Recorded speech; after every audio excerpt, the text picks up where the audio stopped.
Big Boss season 10 அதுக்கு முன்னாடி common man அப்படின்னு அது ரிலேட்டடா ஒரு ஷோ வந்து விஜய் டிவி பண்ணிட்டு இருக்காங்க. நம்ம பண்ணிட்டு இருக்கோம். அது ஆரம்பிக்கும் போதே நைட்டி சர்ச்சையும் ஆரம்பிச்சிருச்சு. அது மட்டும் கிடையாது. மாடு வந்து அடிமாடா எல்லாருமே. அதாவது நிகழ்ச்சி ஆரம்பிக்கிறதுக்கு முன்னாடியே ஒரு டாஸ்க்க வச்சு, அதாவது ஜட்ஜஸ்க்கு முன்னாடியே ஒரு டாஸ்க்க வச்சு, அவங்கள 2 மணி நேரம், 3 மணி நேரம் வந்து பஸ்ல உட்கார வச்சுட்டு போற அளவுக்கு அப்படி என்ன நீங்க? இதுவே வந்து விஐபிக்குன்னா தாம்பூல தட்டுல வச்சு நீட்டுவீங்கல்ல. ம், ம், அப்ப இவங்க வந்து அவ்வளோ கேவலமா? அப்படின்ற சர்ச்சைகள் ம். பொதுமக்கள் மத்தியில எழுது. நம்ம நேயர்களும் சொன்னாங்க. அது ஒரு வீடியோவும் போட்டிருந்தோம். இப்ப நைட்டி சர்ச்சை வந்திருக்கு. அந்த நைட்டி சர்ச்சை என்னன்னா, இந்த ஷோவுக்கு வந்து என்ன பண்ணியிருக்காங்க, ஒருத்தவங்க வந்து போயிருக்காங்க. அவங்க பேரு பிரியவம்சின்னு நெனைக்கிறேன். பிரியவர்ஷினி. பிரியவர்ஷினி. அவங்க போயிருக்காங்க. அவங்க வந்து நைட்டியோட போயிருக்காங்க.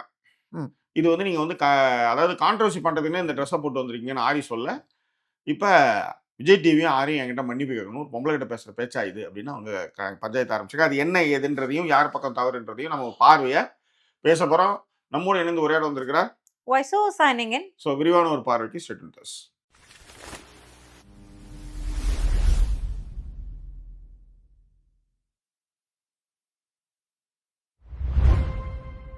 நைட்டி பஞ்சாயத்து என்னன்னா, நம்ம ஆரம்பிக்கும் போதே சொன்னோம். Yes. நைட்டி போட்டுட்டு ஒருத்தவங்க வந்து இது இந்த செலக்ஷனுக்கு வந்திருக்காங்க. வரும்போது என்ன பண்ணிட்டாங்க, நீங்க வந்து கான்ட்ரோவர்சிக்காக தான் வந்திருக்கீங்கன்னு சொல்லி, ம். நீங்க வந்து ரிஜெக்டட்ன்னு சொல்லிட்டாங்க. Yes, yes. அடுத்தது இவங்க என்ன பண்ணியிருக்காங்கன்னா, நீ ரிஜெக்ட் கூட என்ன பண்ணு. நீ எதுக்கு டிஆர்பில என் பேர போட்ட? ஆ. நீ ஏன் என் வீடியோவ யூஸ் பண்ண? அப்படி தைரியம் இருந்தா நீ என் ஃபுல் வீடியோவ நீ போடு. ஆ. நான் என்ன பேசின வந்தேன்னு ஃபுல்லா மக்களுக்கு தெரியட்டும். ம். இப்போ வந்து நான் வந்து எனக்கு அம்மாவும் கிடையாது, அப்பாவும் கிடையாது. ம். நான் ஒரு நண்பர்கள தேடுறதுக்காக இந்த ஷோவுக்கு வந்தா, என்ன இப்படி நீங்க வந்து அசிங்கப்படுத்தி அனுப்பிச்சுட்டீங்க. நீங்க வந்து மன்னிப்பு கேட்டே ஆகணும். ம். அப்படின்றத அவங்க சொல்லி, இப்ப இதுல யார் பக்கம் தப்பு, அவங்க என்ன சொன்னாங்க அப்படின்றதையும், இப்ப ஏன்னா ஒரு தனியார் சேனலுக்கு அவங்க பேட்டி குடுத்தாங்க பார்த்தோம். ஓகே. ஸோ இத பத்தி பேசுவோம். அது ரிலேட்டடான ஒரு விஷயம். விஜய் டிவியும் ஆரியும் மன்னிப்பு கேட்கணும். அப்படி என்னதான் நடந்தது அப்படின்றது தான் Yes. மேட்டர். ப்ளீஸ். ஓகே.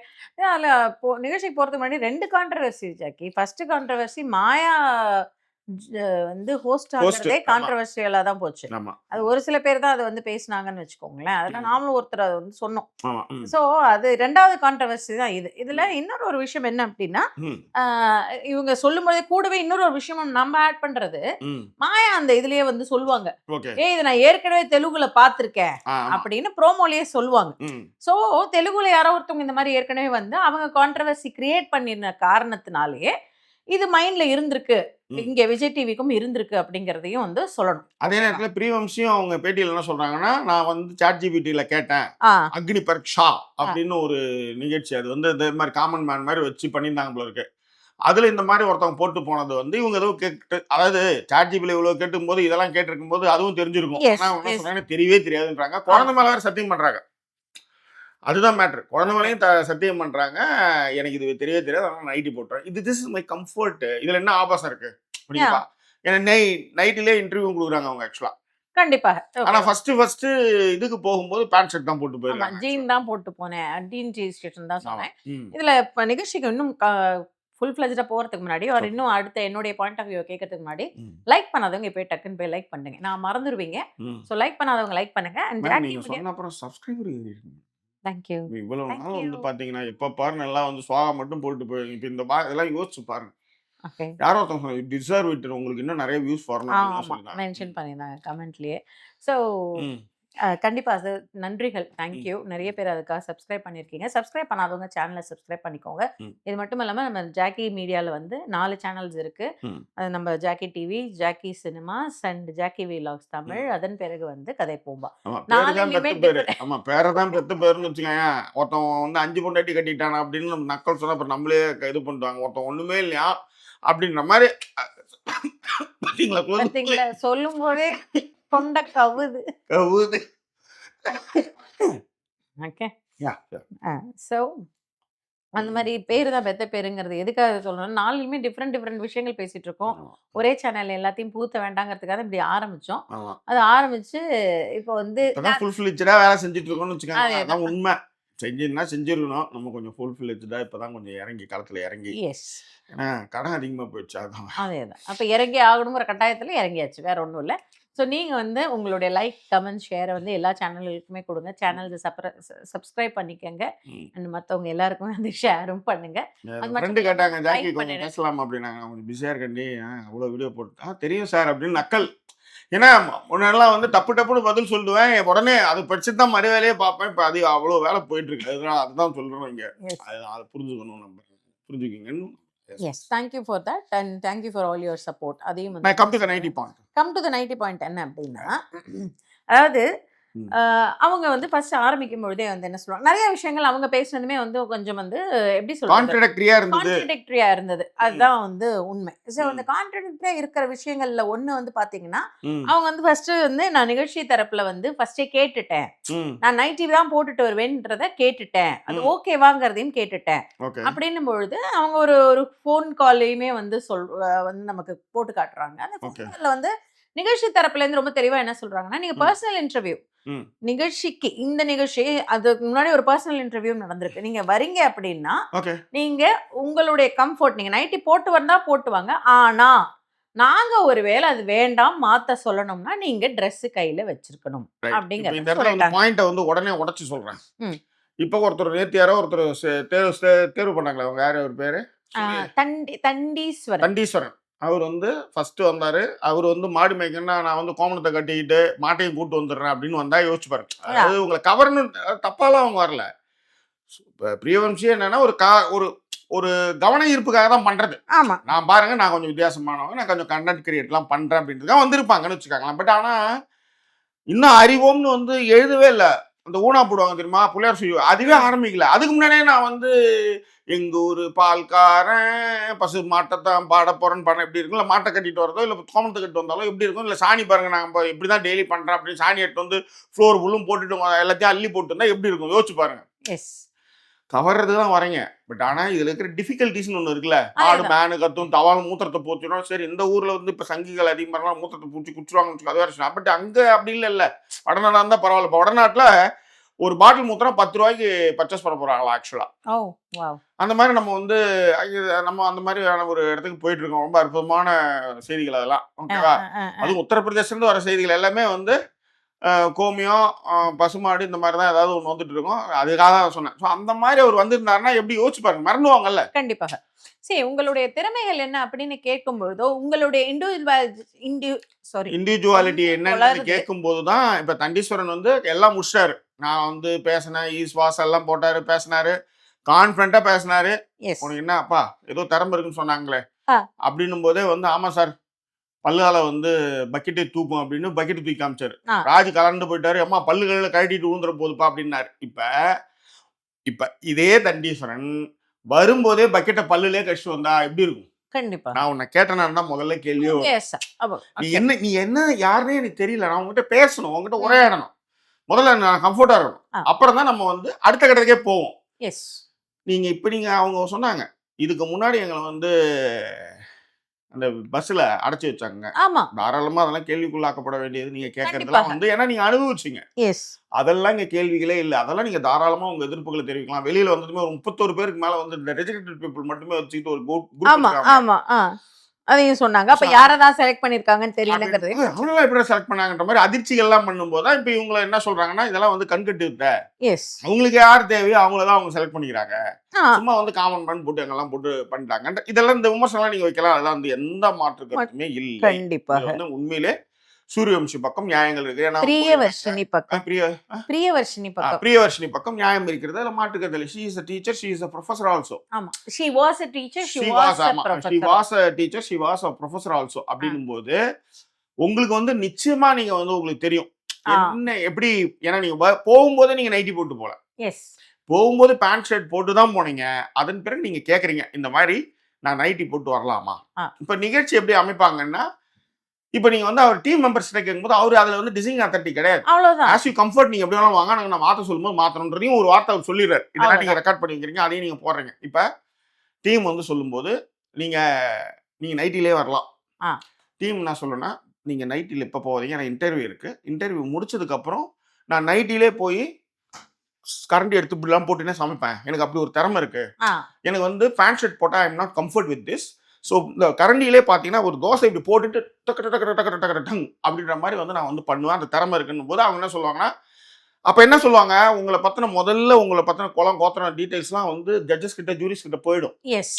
அப்பயே என்ன பண்ணுவாங்கன்னா, ஓ இவங்க நைட்டில போட்டு ஏதோ இது கரண்டி சுத்துற வேலைலாம் பண்ணுவாங்க போல இருக்கு, அந்த திறமை உங்களுக்கு தனியா இருக்கு போல இருக்கு அப்படின்னு எல்லா வேலையும் கேட்டுட்டு நீங்க எந்த அளவுக்கு வந்து ஸ்பான்டேனியஸா பதில் சொல்றீங்க, கிஃப்ட் வித் கேப்பா எப்படி இருக்கிறீங்க எல்லாத்தையும் கேட்டுட்டு தான் உங்களை வந்து அடுத்த கட்டத்துக்கு அப்ப சொல்லுவாங்க, ஏதோ உங்களுக்கு ஒரு திறமை இருக்குன்னு சொன்னாங்களே நைட்டில அப்படின்னும் போது 1 மினிட் சார் அப்படின்னு நீங்க சொன்னீங்க. அப்புறம் 10 நிமிடம் இல்ல 5 நிமிடம் கூட நைட்டுக்கு மண்டையில மாட்டினாலே வந்துடும். நைட்டு 15 நிமிஷம் கூட நான் வந்து அவங்க வெயிட் பண்ணுவாங்க. நீங்க போயிட்டு வந்ததுக்கு அப்புறம் தோசை கல்ல போட்டு டிங்கு டிங்கு டிங் டிங்கு டிங்கு டிங் பண்ணி பாருங்க அப்படின்னும் போது அவங்க வந்து உங்களுக்கு அப்ரிஷியேட் பண்ணுவாங்க. நீங்க இதுல இன்னொரு ஒரு விஷயம் என்ன சொல்ல வராங்க அப்படின்னா, பிரியவர்ஷினியை பொறுத்த வரைக்கும் நான் வந்து ஒரு ஹவுஸ் ஒய்ஃப். நான் ஹவுஸ் ஒய்ஃப் எப்படி இருப்பாங்களோ அப்படிதான் நான் வந்து என்ன ப்ரொஜெக்ட் பண்ணிக்கிறேன் அப்படின்னும் பொழுது, இப்ப நீங்க ஒரு ஹவுஸ் ஒய்ஃப் தான் இல்லைங்களா? நீங்க ஒரு ஹவுஸ் ஒய்ஃப். நீங்க ஆனா ஒரு வேலைக்கு போறீங்கன்னா, ஹவுஸ் ஒய்ஃப் மாதிரியே வேலைக்கு போற இடத்துல நீங்க ப்ரொஜெக்ட் பண்ணிட்டே இருக்க முடியாது இல்ல. நான் ஒரு குழந்தைக்கு அம்மா, நான் ஒரு ஹவுஸ் ஒய்ஃப், நான் இந்த ட்ரெஸ் தான் என்னுடைய விஷயங்கள் அப்படின்னு சொல்ல முடியாது. இது ஒன் ஆஃப் த ரீசன். அப்ப நைட்டி வந்து பிக் பாஸ்ல போடவே இல்லையா நீங்க கேட்கலாம். அதுக்கு ஒரு டக்குன்னு ஒரு பதில் வருது.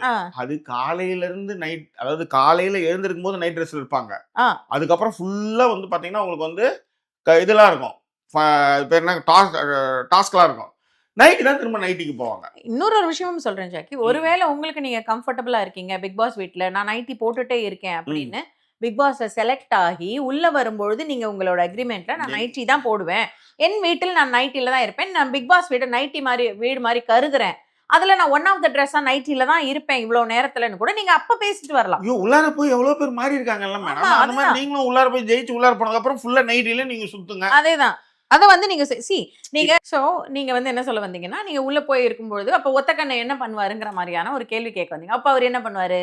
இல்ல அவர் என்ன பண்ணுவாருன்னா, அந்த நைட்டியே போட்டு பண்ணும்போது, இப்ப இந்த நைட்டியை கைட்ட வைக்கிறதுக்கு என்ன பண்ணணும், வேற ட்ரெஸ் மாத்துறதுக்கு என்ன பண்ணுவோம், அந்த மாதிரி டாஸ்க் வைப்பாருன்னு சொல்றேன் நான். ஒத்தக்கண்ணனை பத்தி உங்களுக்கு தெரியாது. எஸ். சாதாரண ஆள் கிடையாது. அங்க இருந்தே கண்டென்ட் எடுத்து அங்க இருந்தே இம்ப்ளிமெண்ட் பண்ற ஆள் அவரு. கண்டிப்பா அத வந்து செய்வார். நான் இன்னுமே என்ன சொல்ல வரேன்னா, நான் எதுக்கு இந்த ரொம்ப கான்ட்ரோவர்ஷியலா இருந்தது, கான்ட்ரோவர்ஷியல்ங்கிற வார்த்தையில கான்ட்ரடிக்டரியா இருந்தது அவங்களோட பேச்சு அப்படின்னு சொல்ல வந்தேன்னா, இப்போ நீங்க வந்து என்ன சொல்றீங்கன்னா, எனக்கு வந்து பெருசா வந்து அட்டென்ஷன் சீக்கர் நான் கிடையாது, என்ன அட்டென்ஷன் சீக்கர்னு சொல்லிட்டாரு உள்ள இருக்கிற ஒன் ஆஃப் த ஜட்ஜ் வந்து என்ன அட்டென்ஷன் சீக்கர்னு சொல்லிட்டாரு. நான் அட்டென்ஷன் சீக்கர்லாம் கிடையாது, எனக்கு டிராமா கிடையாது அப்படிங்கிற ஒரு விஷயங்களை நீங்க சொல்றீங்க. அப்பா உயிரோட இருக்கணும்னு முட்டி போட்டு வர போயிருக்காங்க, கால வேற காமிச்சாங்க, வேற தழும்பெல்லாம் நிறைய வேற இருந்தது ஆக்சுவலா. அப்ப முட்டி போட்டு போகும்போதே அவங்க அப்பா இறந்து போயிட்டாங்கன்றத நீங்க ஒன் ஆஃப் த ரீசனா சொல்றீங்க, ஒன் ஆஃப் த விஷயமா சொல்றீங்க. அம்மா இறந்த அன்னைக்கு தான் உங்களுக்கு வந்து அந்த ஜெனரல் அந்த டிஸ்கஷன் இருக்கும் இல்லையா, குரூப் டிஸ்கஷன், அது இருந்தது. நான் வரலன்னு சொல்லி கூட அதுக்கப்புறம் திரும்ப வந்து அதை வந்து எனக்கு சரியா புரியல, அதை யாராவது கமெண்ட்ல சொல்லுங்க. ஏன்னா அவங்க ஃபர்ஸ்ட் குரூப் டிஸ்கஷனுக்கு போனேன், அதுக்கப்புறம் போல என்ன செலக்ட் பண்ணிட்டாங்கிற மாதிரிலாம் சொன்னாங்க, அது எனக்கு புரியல. ஆனா அம்மா வந்து இறந்த அன்னைக்கு அவங்களுக்கு கிரிமேஷன் நடக்கிற அன்னைக்கு தான் நான் வந்து எனக்கு இந்த மாதிரியான ஒரு சிச்சுவேஷன் இருந்தது. அவ்வளவு டீடைல் போவானா, இப்ப போட்டுட்டு வந்தது கரெக்டா இல்லையா அப்படி நான் எதுக்கு சொல்றேன் ஜக்கி, அப்ப நீங்க கண்டிப்பாக அம்மா இறந்திருக்கீங்கனாலே ஒரு ட்ராமா எல்லாருக்குமே இருக்கும் இல்லையா, அந்த ட்ராமாவை தான் உள்ள இருக்கிறவங்க சொல்றாங்க. அப்ப நீங்க எனக்கு ட்ராமா இருக்கா இல்லையா அப்படிங்கிற இதெல்லாம் நீங்க பேசிக்கிட்டு இருக்கும் பொழுது நான் சொல்ல வந்ததே என்ன அப்படின்னா, நீங்க அட்டென்ஷன் சீக்கர் இல்ல அப்படின்றப்ப நீங்க வேற ஒரு உடை, வித்தியாசமான ஒரு உடையில வரும்பொழுது அது அட்டென்ஷன் சீக்கிங் அதனை பார்க்கப்படும். உங்களுக்கு அது வந்து என்னன்னா, நீங்க அப்படி நினைச்சாலுமே நீங்க நைட்டியை நார்மலைஸ் பண்ணா நைட்டி அப்படிங்கிற ட்ரெஸ்ஸுக்கு பேரே நைட் ட்ரெஸ் அப்படிங்கிறது தான் அர்த்தம் இல்லையா. சோ அதை நம்ம மார்னிங்ல போடுறோம். ஏன்னா இப்ப எதற்கு நீங்க சொன்னீங்க வீட்டுல இருக்கும்போது நீங்க போடுறது பிரச்சனை இல்ல. இப்ப நைட்டில வந்து ஸ்கூல்ல ஓடுறதுக்கு போறாங்க, நைட்டில வந்து காய்கறி வாங்குறாங்க, நைட்டில வந்து கோலம் போடுறாங்க, இதெல்லாம் வந்து உங்க தனிப்பட்ட விஷயம், உங்களுக்கு யாரும் எந்த கேள்வியும் கேட்க போறது இல்ல. ஆனா யூஆர் டீச்சர், ப்ரொஃபசர் அப்படின்லாம் ஒரு இடத்துக்கு போயிட்டு இப்படி இப்படின்னு ஒரு இடம்னு ஒன்று இருக்குல்ல, இப்போ இந்த இடத்துக்கு உடை குறித்தான விஷயம் தான் நம்ம பேசுறோம். தமிழ் சினிமாவுடைய ஒரு மிகப்பெரிய சரிவுக்கு காரணம் உடையில வந்து காட்டின கண்டிப்பு. அது வந்து ஞானி டைம்ல அது வந்து பேசு பொருளாச்சு. அதாவது கைலி வந்து நம்மளுடைய விருப்பமான உடை. ஓகேவா, ஆண்களுக்கு வந்து அதுவும் வெயில் இருக்கக்கூடிய அதிகமா இருக்கக்கூடிய தமிழ்நாட்டுல சென்னை மாதிரியான நகரங்கள்ல மரங்கள்லாம் இல்லாத நகரங்கள்ல வெயில் வந்து வாட்டும். வீட்டுக்கு போனா கைலி மன அப்பாடான்னு இருக்குன்னு வச்சுக்காங்க. அப்படிப்பட்ட ஒரு உடை தான் கைலி. பட் ஆனா காம்ப்ளெக்ஸ், அதாவது மல்டிப்ளெக்ஸ்லாம் இங்க வந்ததுமே அவங்க சொன்ன முதல் விஷயம் என்னன்னா, கைலி கட்டிட்டு சினிமாவுக்கு வரக்கூடாதுன்னு. இதனாலே நைட் ஷோக்கு வர்ற கூட்டங்கள் குறைய ஆரம்பிச்சது. ஏனென்றால் ஒரு சினிமா ஹால்ல வந்து பாத்தீங்கன்னா பணக்காரன்ல இருந்து ஏழையில இருந்து ஜாதி மத பேதங்கள் இல்லாம ஒரு ஹால் உள்ளார உட்கார்ந்து படம் பாக்குறது தான் வந்து சினிமா ஹால். கண்டிப்பாக. ஓகேவா, ஸோ அங்கே வந்து பார்த்தீங்கன்னா கைலி கட்டிக்கிட்டு உள்ளார வரக்கூடாதுன்னு முதல் தடை போடும்பொழுது இரவு நேர படங்களுக்காக ஒரு ஆட்டோ டிரைவர் சின்ன சின்ன கூலி வேலைகள்லாம் செஞ்சுட்டு அவனுக்கு கொடுக்குற டிக்கெட்லாம் அவன் 3 ரூபா, அதாவது 3 வகுப்புகள் இருக்குன்னு வச்சுக்காங்க. First class, second class, third class டிக்கெட்டே அவங்க ரூபா பாயிண்ட் பண்ணான். நீ வந்து கைலி கட்டினா வரக்கூடாது, கைலி கட்டினுக்குள்ளார வரக்கூடாதுன்னா வரல. பைலட் தேட்டர் ஒரு கட்டத்தில் மூட போனாங்க. எஸ். ஆட்டோ அதே மாதிரி எங்கேயும் விடுறது கிடையாது. ஆட்டோ வந்து பார்க்கிங்கில் விடுறதே இல்லை. பைலட் தேட்டர் மட்டும்தான் ஆட்டோ பார்க்கிங் கூடும். அந்த தேட்டர் வந்து பல வருடங்கள் ரன் ஆனதுக்கு மிக முக்கிய காரணம் ஆட்டோ தொழிலாளர்கள் தான். எவ்வளோ நாள் வண்டி விட்டே இருப்பான், சாப்பிட்டுட்டு நல்ல வெயில் இருக்கும்போது நேராக போய் வண்டியை விட்டுட்டு ஒரு டிக்கெட்டை வாங்கிட்டு போய் ஒரு டப்பிங் படம் போட்டுக்கிட்டு நல்லா ஏசியில் போய் உட்காந்துட்டு ஒரு 4 மணிக்கு படம் முடிஞ்சதுக்கப்புறம் வந்து ஒரு சவாரி பார்த்து நைட்டு 9 மணிக்கு போவோம். காலையிலே சவாரி இல்லைன்னா போர் அடிக்கும்போது ஒரு 11 to 2 வரலையும் தேட்டருக்கு போயிட்டு சாப்பிட்டுவிட்டு அதுக்கப்புறம் சவாரிக்கு போகிறவங்க, ஸ்கூல் சவாரிக்கு போகிற ஆட்டோ டிரைவர்ஸ், இந்த மாதிரி நிறைய பேருக்கான ஒரு இடத்த வந்து அது கொடுக்குது. தமிழ் சினிமாவுடைய வரி இழப்பு, அதாவது வருமான இழப்புக்கு மிகப்பெரிய காரணம் வந்து கைலி கட்டணம் உள்ளார வரக்கூடாதுன்றது தான். கண்டிப்பாக அது டிஸ்கம்ஃபர்ட்டாக இருக்குது. திரும்ப ஒரு பேண்ட்டை போட்டுக்கிட்டு சட்டையை போட்டுக்கிட்டு அங்கே போய் உட்கார்றது வந்து அவ்வளோ பெரிய கொடுமைன்றதுனால அது வந்து நிறைய பேர் தவிர்த்தாங்க. பக்கத்தில் இருக்க தேட்டர் கூட போகிறத வந்து தவிர்க்க ஆரம்பித்தாங்க. ஓகேவா?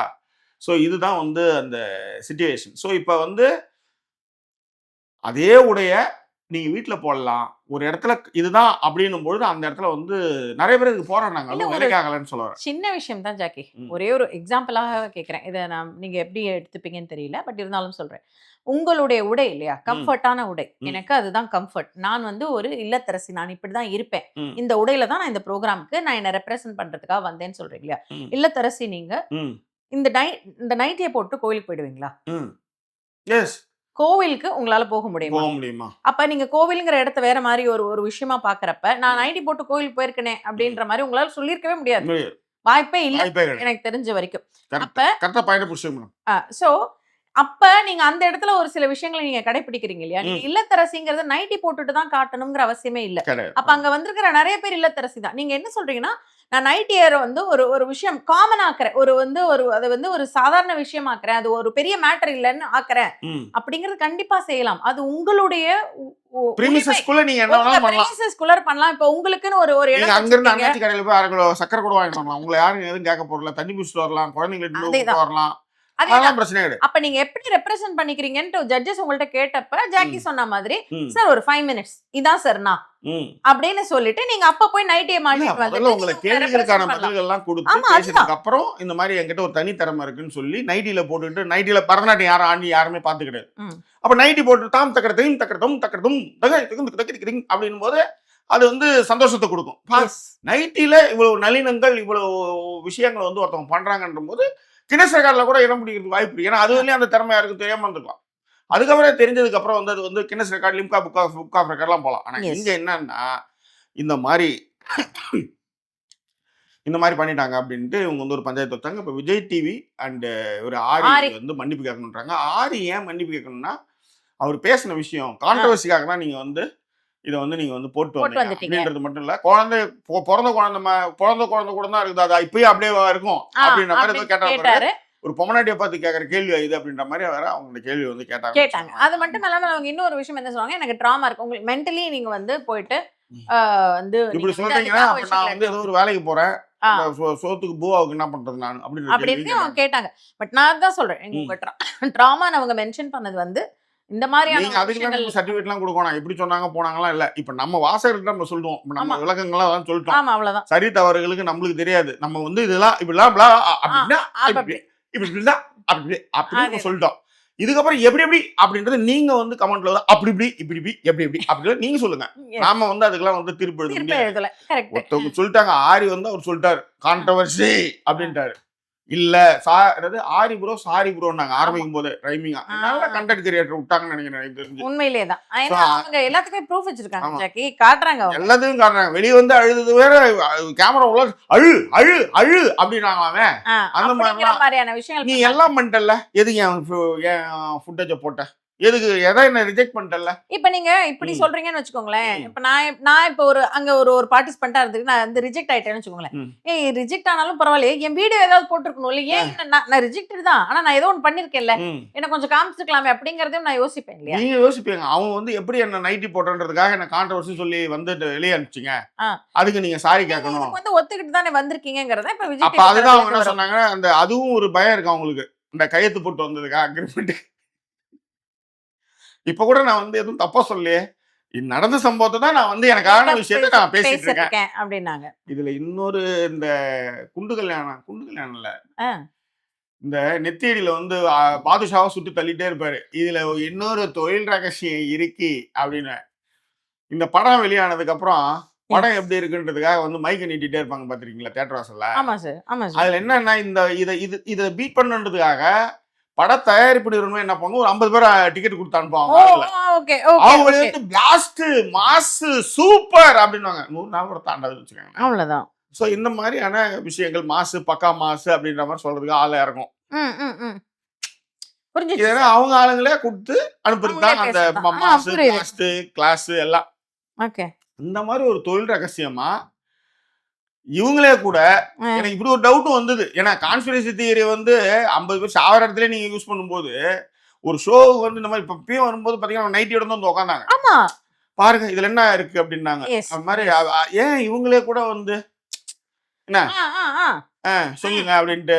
ஆமா, ஏன்னா அவங்க சொன்ன அதே டயலாக் நான் பேசுறோம். இவங்களே பாம் வைப்பாங்களா, இவங்களே எடுப்பாங்க. அப்படி கூட இருக்க கூடாது, இருக்கலாமே அப்படின்னு தோணுது. இப்படிலாம் இருந்தனால அப்படி இப்படிலாம் போனாலும் இப்படிலாம் நாங்க பேசிக்கிறோம். நீங்க எப்படி அப்படின்றத கமெண்ட்ல சொல்லுங்க. லைக் பண்ண மறக்காதீங்க. நானும் சொன்னேன் லைக் பண்ண மறக்காதீங்க. கண்டிப்பாக வந்து சப்ஸ்கிரைப் பண்ணிடுங்க சேனலை அண்ட் ஷேர் பண்ணுங்க எல்லாருக்குமே.